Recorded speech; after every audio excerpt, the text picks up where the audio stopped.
Every fish you have ever eaten came from the same thin strip of water near the surface. Below 200 meters, no commercial net has ever reached.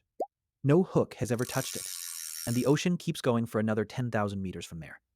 Somewhere near the bottom, there are lakes, actual lakes, with visible waves on their surface and a shoreline you could stand at. Sitting in the dark at 3,000 meters, filled with water so salty that anything that falls in is preserved where it lands. Every map you have ever seen of Earth is mostly a lie. The blue parts, the parts that cover most of the globe, are blank. We filled them with a color and called it ocean and moved on, the same way medieval cartographers wrote, "Here be dragons," over the parts they had not reached. The difference is that medieval cartographers knew they were guessing. We largely pretend we are not. This is a descent zone by zone, all the way down. And the further down we go, the more the word unknown stops being a placeholder and starts being the only honest answer available. You are at the surface. The water is warm, sunlight filtering down in long, pale columns around you. And if you are a trained scuba diver, you can reach about 40 meters before your equipment and your physiology start disagreeing about whether this is a good idea. The record for a single breath-free dive is 214 meters, held by Herbert Nitsch, one human being, one lungful of air, descending further than most buildings are tall before turning around and coming back. That number sounds extraordinary until you understand what it represents in the context of the total depth. 214 meters. The ocean is 10,935 meters at its deepest point. Nitsch's record, the absolute ceiling of what an unassisted human body can reach on a single breath, covers roughly 2% of the distance to the bottom. Before we go any further, one more number. The Lusitania, one of the largest ships ever built at 240 meters long, sank in water shallower than it was long. If it had landed upright on the seafloor, the bow would have been sticking out of the surface. That is the depth we are starting from. Everything below this is somewhere the ship could not even have fallen into properly. Every fish you have ever eaten came from this zone. Every prawn, every piece of anything that arrived on a plate in front of you, it came from the top. 200 meters. Every trawler, every commercial net, every fishing vessel that has ever operated anywhere on this planet works in the same thin, bright strip of water you are floating in right now. The entire global fishing industry, which feeds billions of people and generates hundreds of billions of dollars annually, operates in a layer of ocean that represents less than 2% of the total depth. Below 200 meters, no commercial net has ever reached. Number hook has ever touched it. The ocean floor at depth has never been fished. It has barely been seen. You can still breathe here. The sun is still visible. You are still in the part of the ocean that humanity has always known. This is as far as it stays comfortable. At 100 meters, the pressure is 10 times the pressure at the surface. And your lungs, air-filled cavities in a body designed for an environment with no water pressure at all, compressed to roughly the size of two fists. At this depth, without equipment, without a pressurized vessel, without protection of any kind, the human body does not struggle. It does not fight. It simply stops functioning quickly and completely and begins the long process of sinking. The body sinks at roughly the same rate the water gets darker. At 200 meters, the last sunlight disappears. Not dims, disappears. Below this line, the sun has never reached in the entire history of this planet. The water above has always been illuminated, at least partially. The water below 200 meters has been in permanent darkness since before multicellular life existed. Whatever lives here has never seen the sun. Whatever evolved here did so in conditions that have not changed in hundreds of millions of years. Cold, pressurized, completely isolated from the surface world. Something extraordinary happens here every single night, and almost nobody alive knows it is occurring. Every ocean on the planet, every night, simultaneously. Billions of creatures, fish, squid, crustaceans, zooplankton, rise from the depths toward the surface, to feed under the cover of darkness, then descend again at dawn to escape predators in the relative safety of the deep. The distance some of them travel is proportionally equivalent to a human being running a marathon every night just to eat, and then running it back before sunrise. It is the largest daily migration on Earth, dwarfing the wildebeest migration, dwarfing every bird migration, dwarfing anything that happens on land. And it happens invisibly, beneath the surface every single night, without exception, in every ocean simultaneously, while the surface world sleeps. Within that migration, in the path of the rising creatures, float the foraminifera, microscopic plankton that have solved the problem of hunting in open water by growing outward rather than moving. They extend long, thin spines in every direction, creating a structure like a tiny three-dimensional web in the water column. As the migration passes through, Copepods and other small animals brush against the spines and are ensnared before they know anything is there. A creature that does not chase, does not pursue, does not hunt in any conventional sense. It simply extends itself into the path of everything passing by and waits. The ocean produces predators that do not move. That tells you something about what patience means at this depth. The barrel-eye fish does not use the darkness as cover. It uses the last faint trace of surface light as a weapon. Two barrel-shaped eyes inside a completely transparent dome of fluid rotate independently, most of the time pointing directly upward through the top of the fish's own head, scanning for the silhouettes of creatures above it against the faint residual glow filtering down from the surface. When it detects a shape above, it knows the direction. When it rises toward it, it knows the target.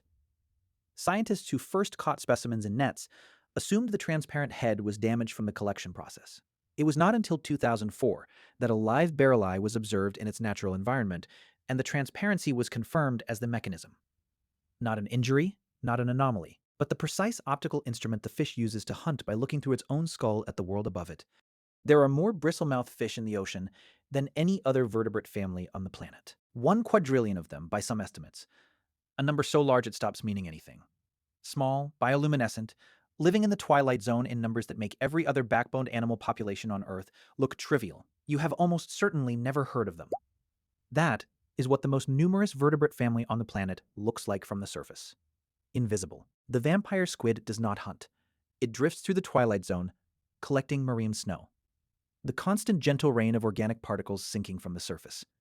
With 2 long retractile filaments. When threatened, it inverts itself, turning its cloak of webbed arms inside out to reveal rows of spine-like projections, transforming from a soft, drifting creature into something that looks considerably less edible. Then it releases a cloud of bioluminescent mucus, glowing, sticky, drifting, as a decoy, and disappears into the dark while whatever threatened it investigates the light. The blue whale dives to 500 meters. The largest animal that has ever existed on this planet maxes out here. Below this depth, even the blue whale does not go. Below this depth, the twilight zone gives way to something else entirely. At 1,000 meters, the midnight zone begins, and 90% of the creatures living here produce their own light. Bioluminescence at this depth is not an adaptation. It is the default. Most things below 1,000 meters glow, and the darkness they glow in has existed since before the first animal evolved eyes to see it. The dragonfish hunts with red light. Its photophores emit wavelengths that almost nothing at this depth can detect. Most deep-sea creatures have evolved eyes sensitive to blue-green bioluminescence, the most common wavelength in the deep ocean, and red light is effectively invisible to them. The dragonfish moves through the dark with its own searchlight on, illuminating its prey in light they cannot see, hunting in a spectrum that belongs entirely to it. The goblin shark has not changed in 125 million years. Its jaw does not open. It fires forward on elastic ligaments, extending beyond the front of its face to close on prey before the prey has registered that anything is happening. A slingshot built from cartilage and ligament, unchanged since the Cretaceous period. Still working perfectly in the permanent dark while the surface world went through 5 mass extinctions and the entire history of human civilization. The anglerfish female carries a bioluminescent lure on a modified spine extending from her forehead. A point of cold light dangling in absolute darkness, the only thing visible for meters in every direction. The male anglerfish has one biological purpose: find a female. When he locates her, guided through the lightless water by pheromones from vast distances, he bites into her side. He does not let go. Over the following weeks, his mouth fuses permanently to her skin. His circulatory system merges with hers. His eyes dissolve. His fins dissolve. His internal organs dissolve. Everything except the single system that justifies his continued existence as an attachment. He finds exactly what he evolved to find, arrives at the only destination his biology was built for. And the cost is everything he was. Some females carry 6 former males simultaneously. 6 organisms that began as independent creatures reduced by the deep ocean to their essential function, kept alive by her blood supply in the permanent dark. The ocean does not destroy things that enter it on its terms. It repurposes them. At 3,800 meters sits the Titanic. The RMS Titanic is 269 meters long. When it sank in 1912, it took 2 hours and 40 minutes to reach the bottom.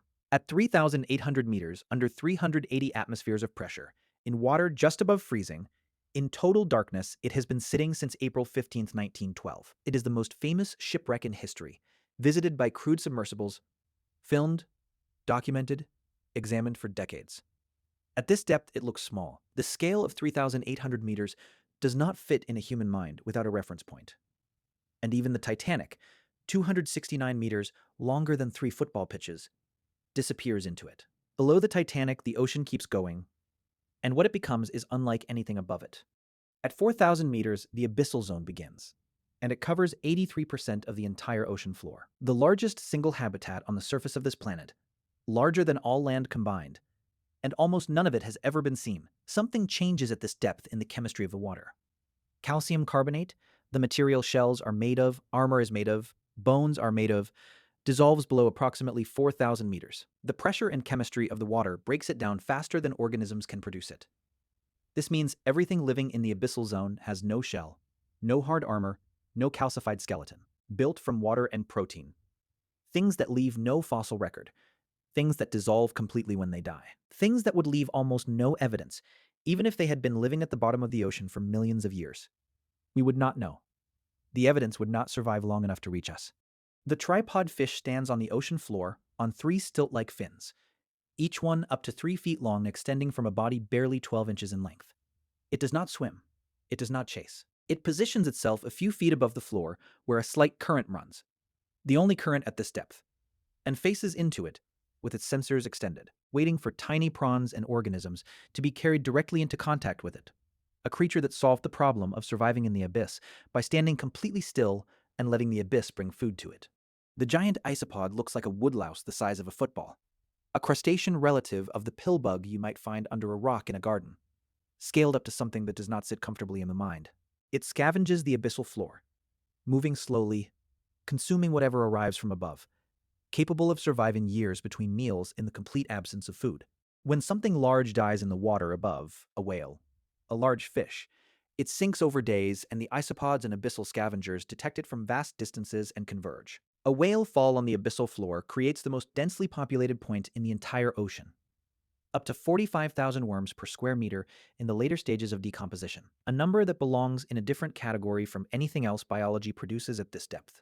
Among those worms are the Osedax, bone-eating worms discovered in 2002, that drill into the whale skeleton using acid, extracting lipids from the bone itself. The males never develop beyond larval form. They live inside the female's body, up to 100 of them inside a single female, existing entirely within her as microscopic reproductive parasites. The bacteria living in the Osedax roots use sulfur from the bones for chemosynthesis, the same chemical process used by bacteria at hydrothermal vents thousands of kilometers away across the ocean floor. 2 completely separate deep ocean ecosystems connected through a single creature dissolving a whale carcass in the dark. One dead whale sustains a complete local ecosystem for decades. At certain points on the abyssal floor, water is superheated by the rock below and expelled at temperatures above 400 degrees Celsius. The water does not boil because the pressure at this depth makes boiling physically impossible. It remains liquid at temperatures that would vaporize it at the surface. Around these vents, in conditions that should be completely inhospitable to any life, entire ecosystems exist. 2 meters long, ghost white crabs, shrimp detecting infrared radiation from the heat. A complete food chain running on chemical energy from the planet's interior, with no sunlight required. In other places, the abyssal floor is pooled with brine, water so saturated with ancient salt that it does not mix with the surrounding ocean. You can see the surface of these pools. Waves form on them. There is a visible shoreline where the brine meets the surrounding seawater.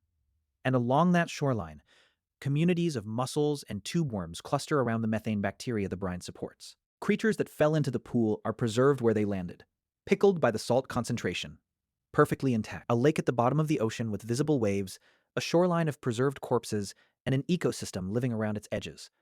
And almost nobody who has ever looked at a map of the Earth knows it exists.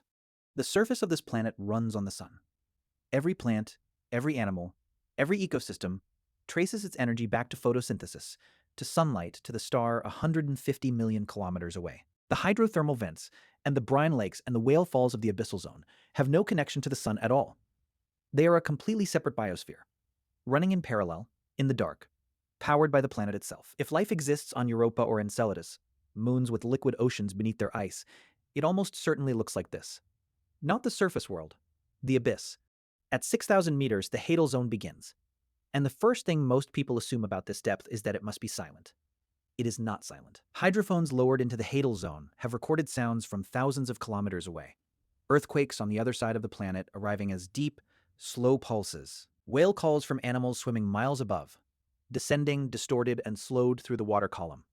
The screech of tectonic plates shifting against each other at geological scale. Researchers who first listened to recordings from the Hadal Zone described it as sounding like a haunted house.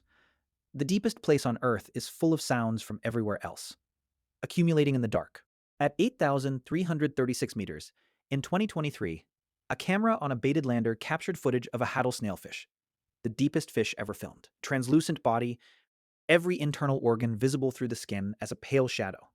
Cartilage skeleton instead of bone, because bone becomes brittle and fragile under this pressure. It moves through 836 atmospheres of pressure with the ease of a creature that has never known any other condition.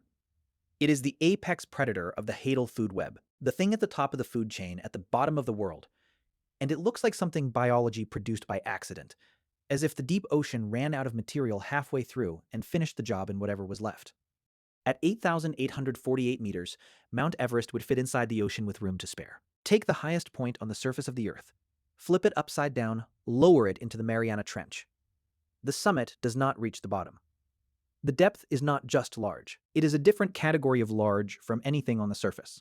At 10,935 meters, the very bottom of the Challenger Deep, researchers analyzing the tissue of amphipods, small crustaceans living at the absolute floor of the ocean, found microplastics, not near the surface, not at mid-depth, at the bottom of the Mariana Trench, at the most remote point on this planet, in water so deep and so pressurized that we have visited it fewer times than we have walked on the moon.